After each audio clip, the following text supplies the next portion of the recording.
welcome to It's the Economy. The biggest news, of course, is that the Ministry of Statistics and Program Implementation, MoSPI, has projected the first advance estimate for the current year's GDP, and that number is put at 6.4%, lower than Reserve Bank's 6.6%, and a tad higher than our own poll of 6.3%. Importantly, it's clearly showing a slowdown.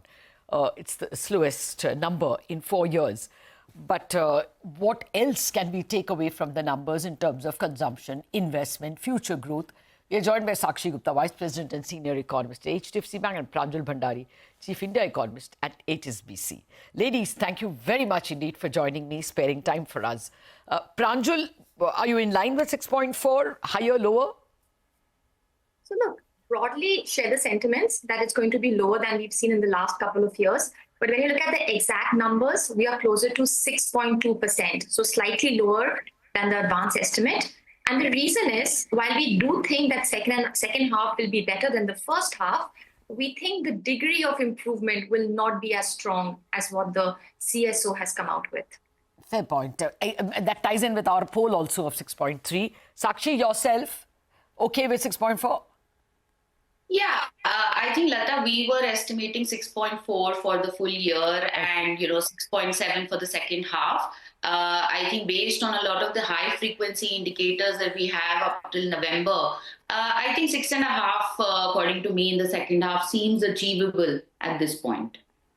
But if it is 6.5 in the second half, you will not get to 6.4. It will be lower than that, right? It will be more like 6.25 or 6.3 thereabouts, correct? Right, absolutely. Yeah. So I think 6.4 could be aspirational at this juncture, is it? Absolutely, yeah. I think that, these are just estimates based up till November data, and we'll have to see how economic activity actually picks up, especially in the fourth quarter. So at this stage, I do see some downside risk to the numbers, the first advance estimate numbers. Yeah. No, to be fair, this forecasting up to the last decimal point is not always easy. The only thing is, I went back last 10 years and compared the advance estimates to the actuals. In the last 10 years, 4 years it was underestimated, 4 years it was overestimated, 2 years they were bang on. So it's not as if they have a very bad record of, guessing the advance estimates. But let's take the takeaways from the detail. Pranjul, one of the things that stared at me is that rural employment-heavy sector, agriculture seems to be doing well, but urban employment-heavy sector, trade, hotels, transport, is only 5.8. In fact, it has never recovered after COVID, this trade, hotels, transport, communication. Do you share that observation, and what will be the impact of that? So, Latha, we do a very detailed exercise looking at 100 indicators of growth, and things were looking very weak in the September quarter, but we've seen some improvements in the December quarter. For instance, we've seen a big increase in agriculture, we've seen a big increase in exports, and we've seen a big increase in construction. So I think these are the positive parts of why I think December will be better than September. But having said that, I don't think it can go up to 6.7% growth like CSO is estimating. If you look deeply into the growth, you see that they have a very high private consumption growth number. And while I do think that rural will be better, agriculture will be better, remember that rural Indians generally spend after they sell their rabi crop, which will show up more in the April, May, June quarter rather than now. That's number one. Number two, if you look at urban consumption, my sense is the informal sector is not doing very well, and CSO has picked up that sentiment by having a low trade transport number, as you say. And then the third part, which is the urban upper end, I think that consumption is also not doing very well. And I think we can pick it up from CSO's forecast of imports, imports which have a lot of consumer durables, which high-end consumers consume, that has been pretty low. So if you only have 1/3 of consumption, which is rural, doing very well, but not urban informal and urban formal, I'm not sure we can have such high consumption number in the second half of the year. So a little bit of overestimation, I think, is going on at that point. Okay. Your take, Sakshi, how would you rate consumption? I mean, I'm asking you because now at this hour, when you're talking, there is a market audience and they worry about FMCG and consumer durables. What are you picking up on consumption? Right. So if you look at the consumption estimate, right, private consumption growth estimate for FY25, at 7.2, 7.3, the number is essentially assuming that in the second half, consumer demand is going to grow by about 7.8%. Right, which I think, in my opinion, given a lot of the indicators that we are tracking both on the rural and urban side seem to be optimistic. Yes, there's Okay. going to be some amount of, I think, recovery on the rural side, but I think inflation still, at least up till December, the numbers that we're tracking still continues to be above 5%. Right, it still continues to be a pain point, and it continues to weigh on demand both on the rural and urban side. And I think I agree with Pranjul that the rural demand recovery from a good harvest season usually comes in with a lag. Right, so I would expect at least one or two consecutive seasons, good harvest seasons, to change, discretionary spending decisions for rural households. So that's something that's going to gain traction, at beginning of FY26. Okay. Pranjul, any takeaways from the gross fixed capital formation number? It's obviously come down to 6.4 from 9% last year. But if you went to Q1, Q2 and the full year, are you getting a sense that private capital formation has not picked up? Because we all know that government capital formation is going to be higher in the second half. We didn't see much of it in the first half. So clearly, not much sign of private capital. What are your takeaways? Yeah, that's right. I think this week has not been a capex year as such, in the way it was in the last couple of years. You had the central government in where capex growth is growing at minus 12% year on year. State government capex has also been pretty weak. And then when you look at indicators of private capex, for example, industrial credit or infrastructure credit, it's not really been that high. So my sense is that generally speaking, capex has been weak. And I think, last evening's number actually picks that up. But where, again, I have a slight disagreement is that I think second half capex could be a little better than first half capex, not because private capex is picking up, but because central and state governments are making a little more effort to get all of that capex spending done. And I think that will get picked up a little bit. So I do think that while I do think they've overestimated consumption growth in second half, they may have underestimated capex growth by a little bit in the second half. Okay.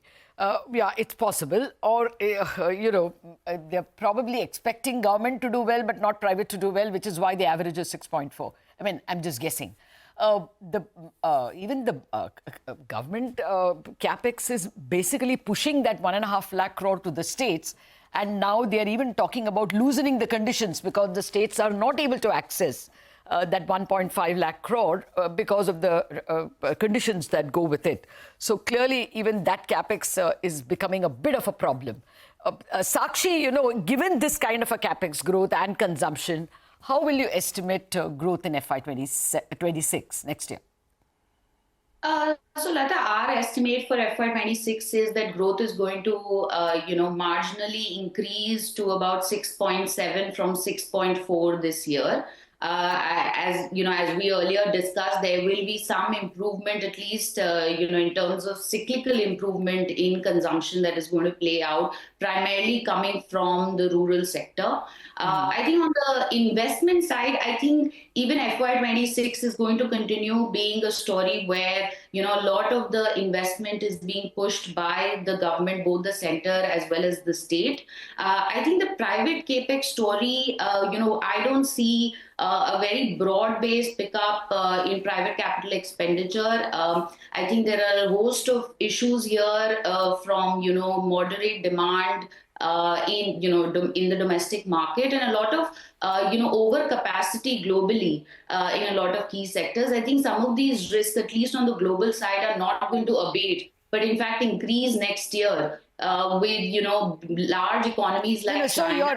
One minute. So your number is 6.7, correct? Yeah. Yeah, but Pranjul, what's yours? 6.5. For a while, we've been seeing that India's potential growth is 6.5%.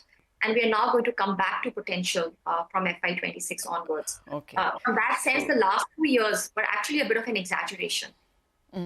Yes, of course, we had slack in the economy, but all this worries one that the Viksit Bharat goal becomes much tougher.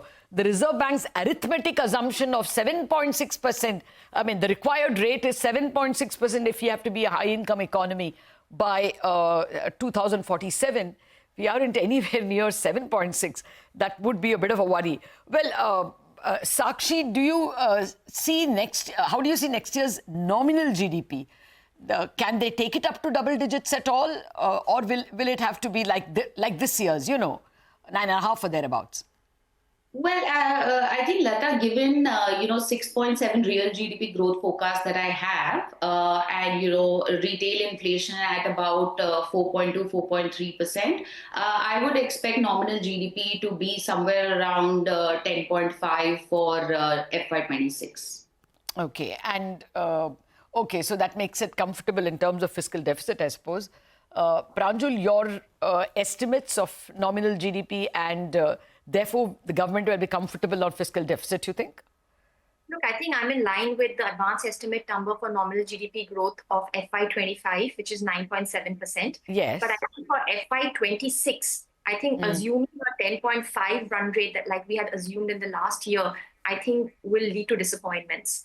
I'm saying this because real GDP growth forecast for me for FY26, as I said, was 6.5. And I'm working with a deflator, which is about 3.5%, and that adds up more to 10%. Okay. And I think 3.5% makes sense. You have a WPI, which even if it increases, will average about 3, and then you have a CPI, which will average about 4. So I just don't see GDP deflator being any higher.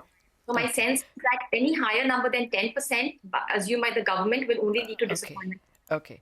I'm asking a last question, which actually I should have asked much earlier. Manufacturing. I mean, it's such a disappointing performance. Pranjul, this is coming at a time when there were PLIs and import tariffs raised to encourage domestic manufacturing. And we have still barely, scrambled to 5%. Is there a chance at all that we will do better in manufacturing? Look, I think a lot will depend on the policy and strategy of the government. I think we had a strategy of basically favoring some of the high-end sectors, and we've done well, in some of the high-tech manufacturing like mobile phones and mobile phone exports. But what has completely slipped from the radar is mid-tech and low-tech manufacturing, which makes up a very large share of the overall manufacturing, pie. And I think that's something that has to be pursued. I do think we have an opportunity. Supply chains around the world are rejigging. India can attract mid-tech, low-tech FDI and do mid-tech, low-tech manufacturing. But for that, the strategy and policy focus of the government will have to move a little bit away from the real high-tech and capital-intensive sectors like semiconductors. We have to move more towards things like textiles, toys, handbags. And I think there's a huge opportunity there right now. Yes, but we've heard this. I mean, I think I've heard this ever since I started 11th standard economics. Wage goods theory of Dr. Brahman, and then it just doesn't happen. We've heard of the Make in India theory, at least from 2013. And look at the share of manufacturing in GDP. It's 14% now. Actually, I think in 2012, if I remember right, it was 17%. We've come down to 14. And after all the PLIs and all the Make in India effort that we have put in, this just isn't budging. And I would think that, we talk a lot about urban consumption slowing. This is another theme that needs the attention of all of you economists and policymakers. But that debate for another day. Thank you very much, Sakshi and Pranjul, for joining me with the key takeaways from the advance estimates. Both the economists present here are a bit downbeat and believe that even 6.4 is ambitious. And even for next year, it's between 6.5 and 6.7. So the aspirational 7% still eluding. Wrap up on Bazaar on that note. Chart Busters coming.